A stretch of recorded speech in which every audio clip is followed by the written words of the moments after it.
I love Saturday because it's the day of sport.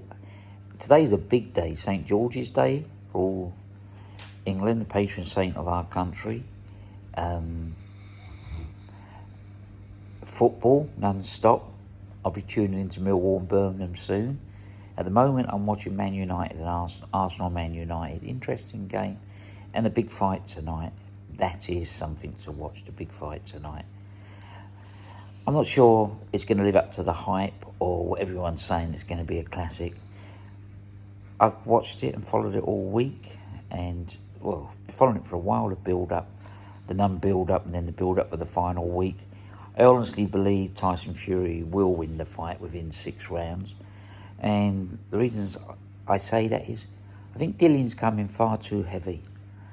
You know, to fight someone like Tyson, you've got to be able to move, you've got to be able to work, you've got to be able to push him back. The weight may help. I don't think the weight will help push Tyson Fury back. You know, I think the weight will slow Dillion down. And if Dillion comes square on like he normally does, he's going to be in serious trouble against Fury. The only way I saw Dillion winning this fight was catching Fury very early, but I don't think that can happen. And by outworking him, taking the fight into the longer rounds, you know, into the second half. But I can't see carrying that weight. I don't see that happening either. So I'm going to put my neck on the line. Well, not put my neck on the line, put my reputation on the line in boxing. And I'm going to say Fury wins within 6 rounds. I really do. And I think it'll be a masterclass by Fury. Also, watching the press conference, I know they've been very civilised and really nice to see it like that. But you can see fear in Dillian Whyte's eyes. You know, he looks down a lot when he's talking. You know, I've listened to Lennox talking. I've listened to other great experts all talking.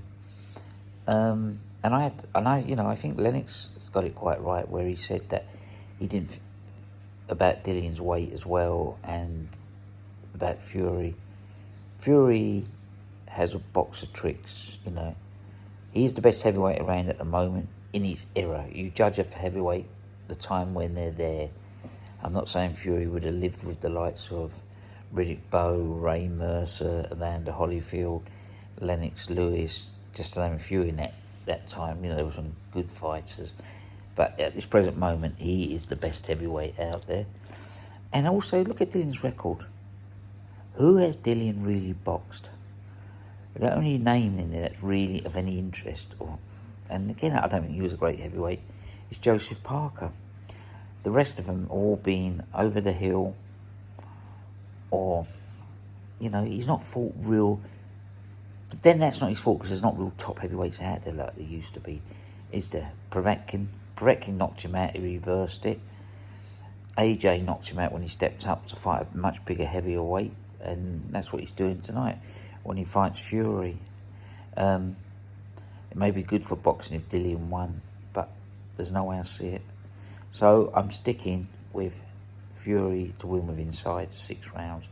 And the reasons I'm saying that, as I said, Dillion's coming in too heavy. I'm quite surprised with Harold, unless Harold has got a game plan that we don't know. And it's sometimes the problem when you have strength coaches in there and they have a bit more say in it. You know, I don't know why people believe the heavier you are, the better it is. You punch harder. You don't punch any harder carrying a lot of weight, unless, you know, the punch, the power of the punch is from the speed of the punch, the quickness of the punch people don't see. Let's put it this way: if Dillion misses with like throwing big bombs and misses, he's going to feel that effect because, you know, he's got to get himself back into position. He's got to get himself right. You know, I would hope Harold has worked on his footwork because Dillion needs not to be square on, because that's what happens. He does come square on to throw his punches, and that will suit Tyson Fury. But, you know, that's my quick assessment of the fight. I think Dillion deserves his chance because he's beaten who's been put in front of him. He reversed the decision when he lost the fight, but other than that, he's not fought anyone. The only name on the record that really stands out that hits you is Joseph Parker. And I don't think Joseph Parker's a great fighter. People say Chisora. Chisora was a tough man, a strong man. Equivalent of a Jerry Quarry or Oscar Bonavides, the Argentinian heavyweight that was killed trying to climb out or into a brothel in Las Vegas.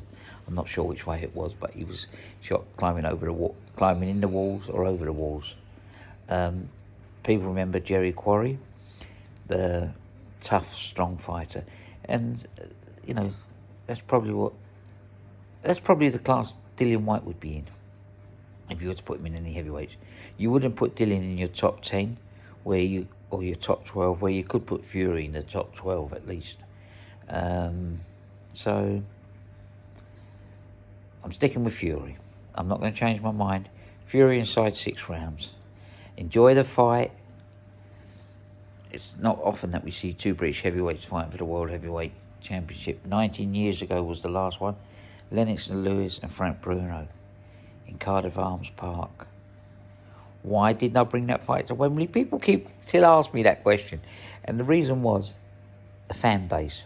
I didn't want Bruno to have 90% of the fan base. I wanted it split a bit more. And I know by taking it outside of London, Lennox would be much more equally spread. We'd probably got an extra 10,000 people if we went to Wembley, maybe more. The weather was against us. It was October, I believe it was. It was in October. Wet, miserable night. Joe Calzaghe made his pro debut on that card, but it was a good fight, and they were 2 good heavyweights. Even Frank Bruno. If Frank was around today, I'm sure he'd be a world champion and reign for a while. But you can only judge the fighters in the time slot they were falling in. So in this time slot, I would go Tyson Fury is number 1, definitely. Number 2, number 3, number 4. I can't name them. Oh, Usyk. Definitely have to name Usyk in number 2. That's the fight I really would like to see. Usyk and Tyson Fury. 2 good fight, the best heavyweights of this era fighting each other. Will that happen next? Will AJ defeat Usyk? I don't think so. But let's stick with tonight's fight. St. George's Day, April the 23rd. BT Sports, Tyson Fury versus Dillian Whyte. Tyson to win inside 6 rounds.